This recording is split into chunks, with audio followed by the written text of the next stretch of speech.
Grief is not a moment, it's a season. It's not something you get over. Grief is a relationship with what was, what wasn't, and what will never be. But here's the part people don't talk about enough, avoid, or stay in denial about.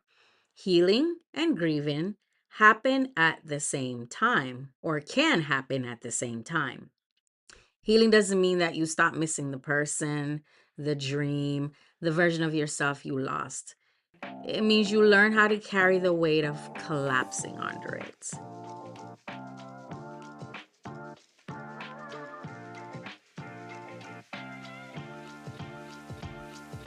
Today on Unpacking Me, the parts of trauma no one talks about, we're talking about healing while grieving, the tension between wanting to move forward and still feeling pulled back by the pain. And I am your co host, Murnell, here with Nikki.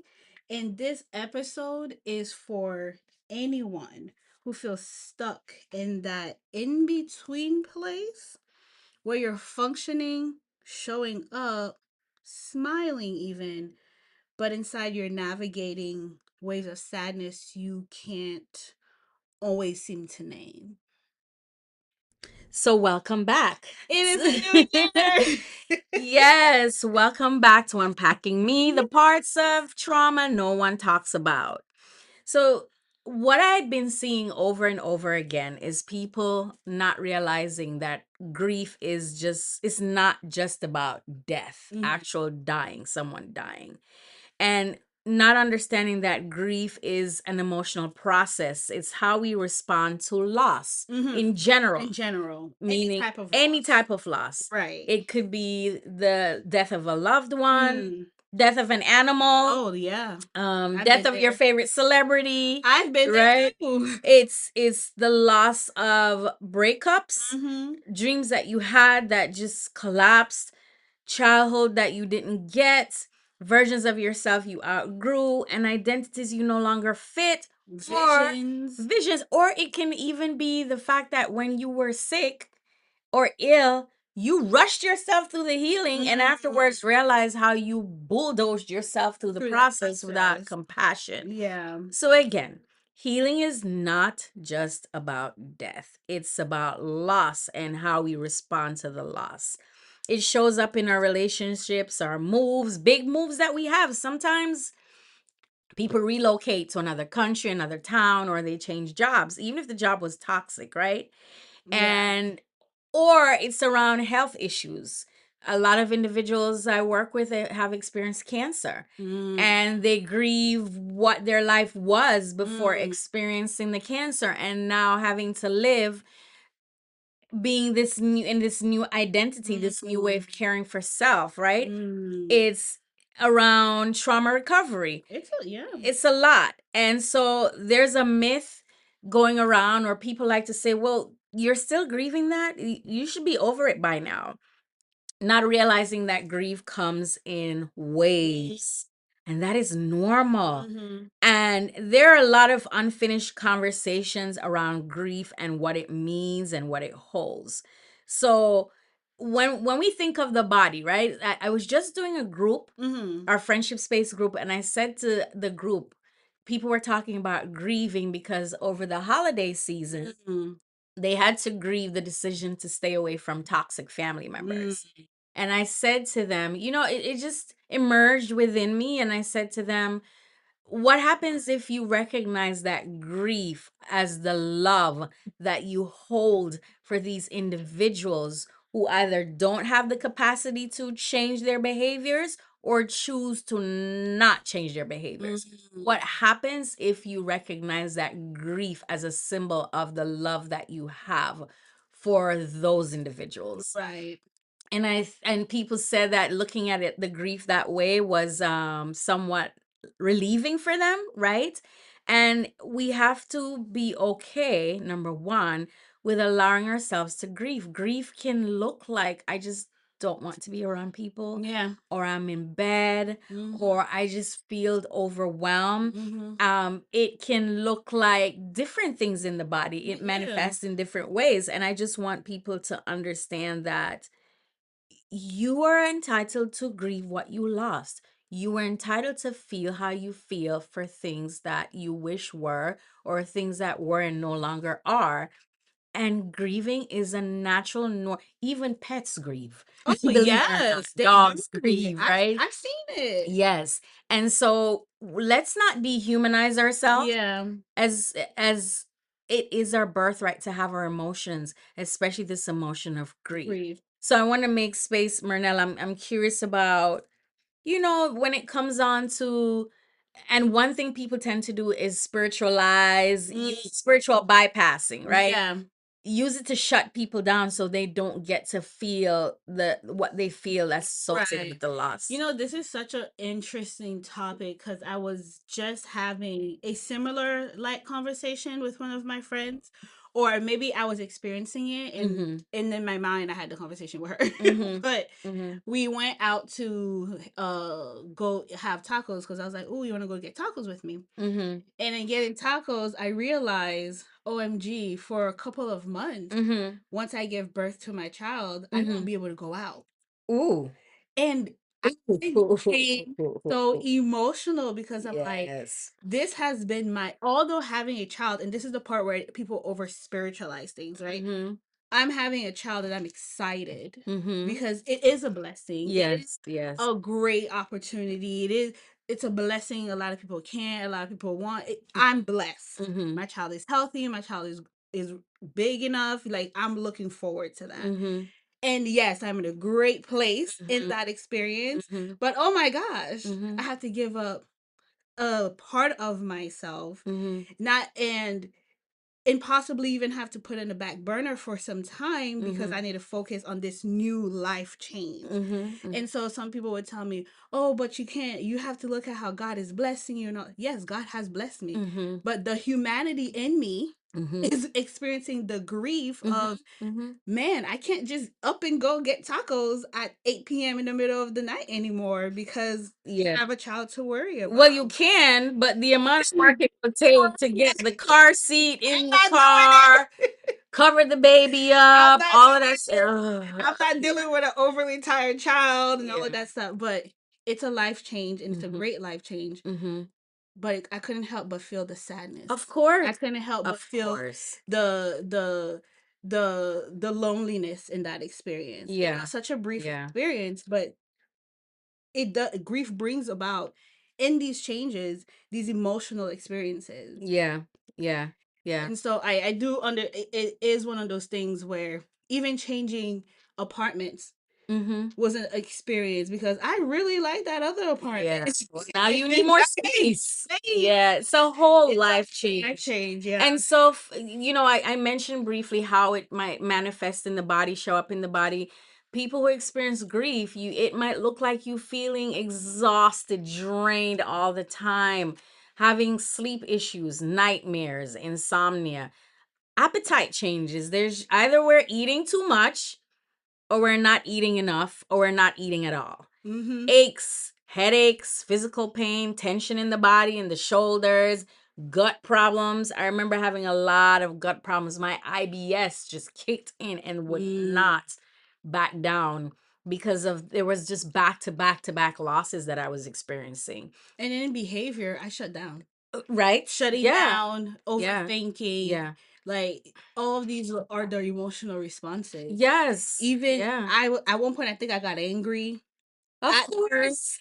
because I'm like, "Dang, why don't you have a baby too?" Right. Like Right. it's that anger that shows So up. you're dealing with impending grief. You're Yes. grieving what hasn't happened yet. I'm anticipating Yes, it. yes. So I'm grieving And it. and what people don't realize is grief can actually lower your immune Yes. functioning. Yes, it can. Getting more colds Mhm. and more infections. At one point I remember having hives, stress hives, right? Mhm. Stress hives emerging. And so we tend to take this big experience of loss and minimize it like many people do. We Yep. minimize, We discount it, Yep. we deny it, Right. we pretend it's not there. But you can pretend all you want. The grief is still lingering, right? Yeah. And sometimes people carry grief for years. There's a difference between carrying the grief and allowing yourself to grieve. Mm-hmm. And I can't tell you how many times individuals come in experiencing loss and never grieved the actual loss because Yeah. it was too overwhelming for them to have by themselves, to carry by themselves. Yeah. So they suppressed it. And sometimes I've worked with people, and the first session of us acknowledging it together is a deep, deep breath. They're like, I can finally breathe. Yeah. Yeah. I can finally breathe. Yeah. I have a client that I've been working with, and he's okay with me sharing this. He recently got married. Mm-hmm. He has been living in the same apartment for the since he was 18. Mm-hmm. So he had to move out the apartment. Mm-hmm. He got married, had to move in with the husband's parents. Mm-hmm. And that he switched jobs, like he switched position in his job. Mm-hmm. And now he's experiencing kidney stones. Mm-hmm. So he has the loss of the apartment, Mm-hmm. the new marriage, Mm-hmm. the moving in with the family, the job, Mm-hmm. and now the medical issues. That is a All lot. of That's and all we talk about complicated. Yeah. is the grief of all of those changes in his life. You know, grieving and healing aren't opposites. No, they're not.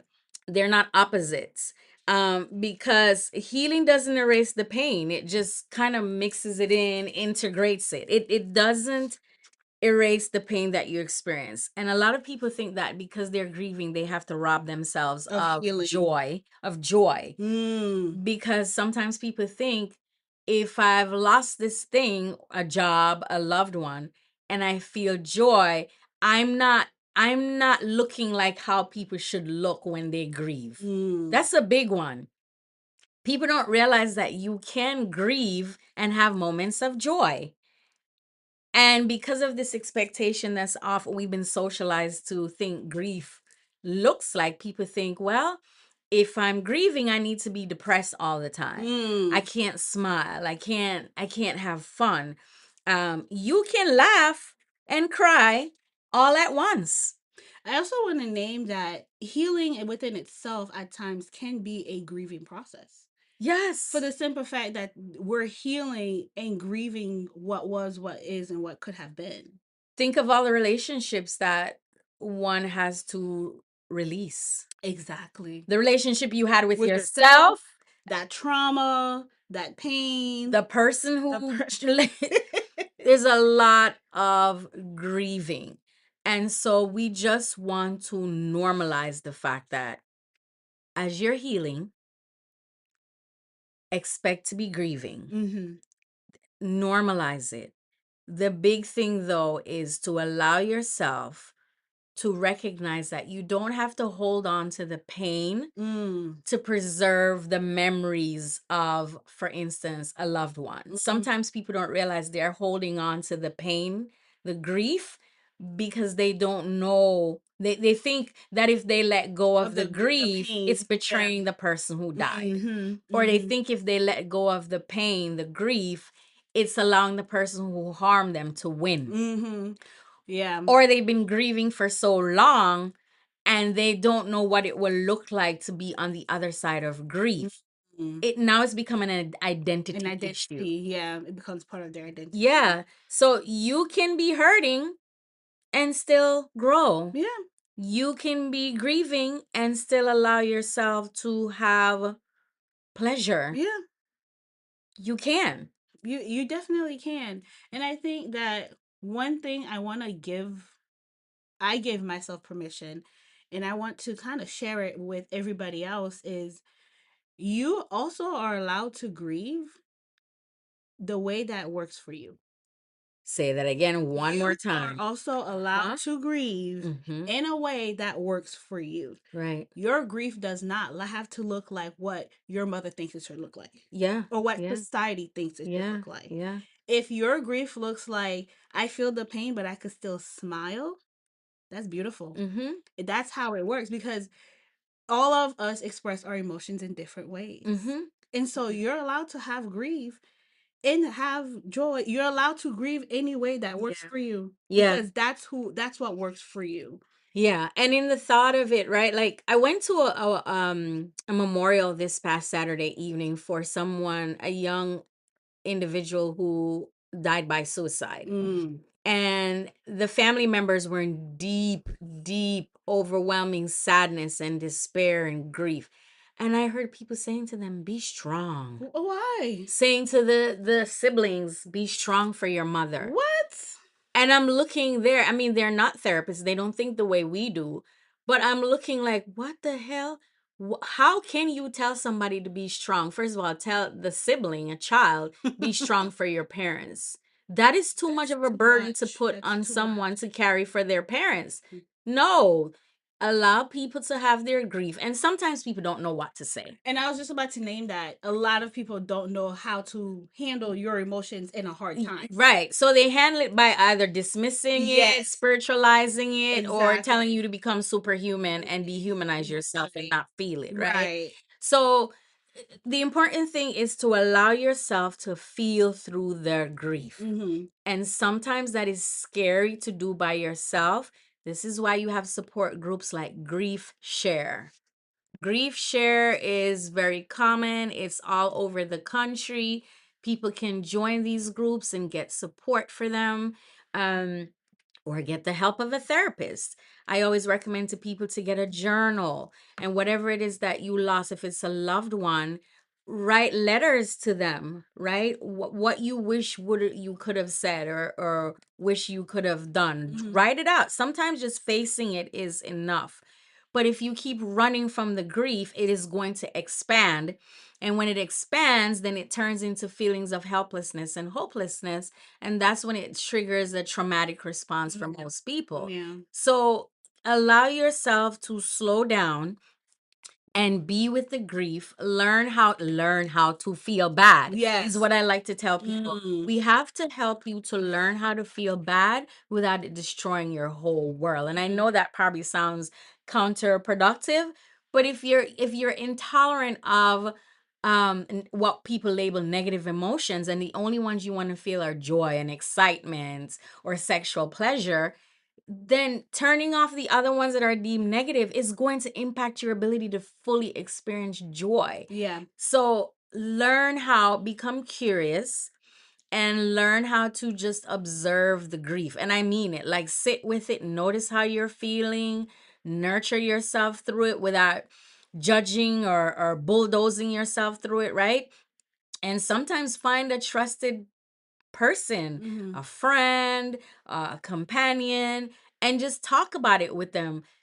The only thing about it is sometimes the people who we want to share this grief with don't have the Unfortunately. capacity to. They're Unfortunately. either not emotionally mature Yeah. or they themselves aren't comfortable with their emotions and they shut people down. Or they themselves have their own grief that they And don't want to they don't deal want to with. confront, Mhm. right? So become curious about what you're feeling. Use a journal to help you. I tell people draw the emotion of grief, draw it on a sheet of paper and sit with it and question it, ask it questions. It might sound a little crazy, but you know what? What's not okay is you sitting in it and it jacking up your whole gut, Got you out here. leaving helpless. You Yeah. can't function. So make space to start by defining what the grief means for you. Mm-hmm. I don't know if there are other things you want to add, Murnell. I like the idea of journaling if you can't have that Yeah. one-on-one experience with somebody trusting or a therapist. Yeah. And I want to share a couple of prompts Mhm. that I think would be very helpful Mhm. as we're sitting with the grief. And one of them is, what am I grieving that I haven't given myself permission to name? Hmm. Okay. I think that's a good one. What am I grieving that I haven't given myself permission to name? And the second one is, where do I feel grief in my body right now? So as we're sitting with it and you draw it and you write it, ask yourself, where do I feel grief in my body right now? You know, as you share those prompts, Mhm. I noted a slight sense of I sadness. saw you looking like you were in deep emotional Yes. thought. Yes. my grandparents passed away back to back. Yes, I remember. And it's been a while. Mm-hmm. What, 4 years between both of them? Yeah. And I still hold grief. It's not because I want. How do you tell somebody to get over the person that you love? But the grief is not as intense as it was before. It's sadness. It's slight sadness that I wish they were here. Yeah. But I'm okay with that. It's not debilitating. I don't avoid thinking about them, and I don't avoid talking about them. I'm able to celebrate who they were Right. in my life and honor that. Right. So it's not that I don't talk about it. It's the holidays just passed. That's true. The New Year's coming. They That's were my true. biggest supporters, right? And so when I think of it, it just brought up some slight sadness, like a Yeah. level 2. I miss them so Yeah. much. Just this longing. Mm-hmm. And that's okay too. And I love how you name that, because people oftentimes think that grief is linear. It's like a Yeah. A full, straight it's like line and straight done. line and it's done, but it's not. It is a journey like Yeah. everything else. Yeah. It is a journey that we have some moments where we come back. Yeah. We have some moments where we're okay. Yeah. It's a journey. It's a river. Yeah. So I'm so happy that you're able to name that. Yeah. Yeah. That's beautiful. So just do this activity with me as we're winding down. Just place your hand over your chest and just sigh, like a loud sigh of, I just get to be and not judge myself Yeah. for this sadness or grief. And allow yourself to acknowledge the truth that it's your right to grieve. Yeah. It is your right to grieve. And grieving and healing, Yeah. they're not opposite.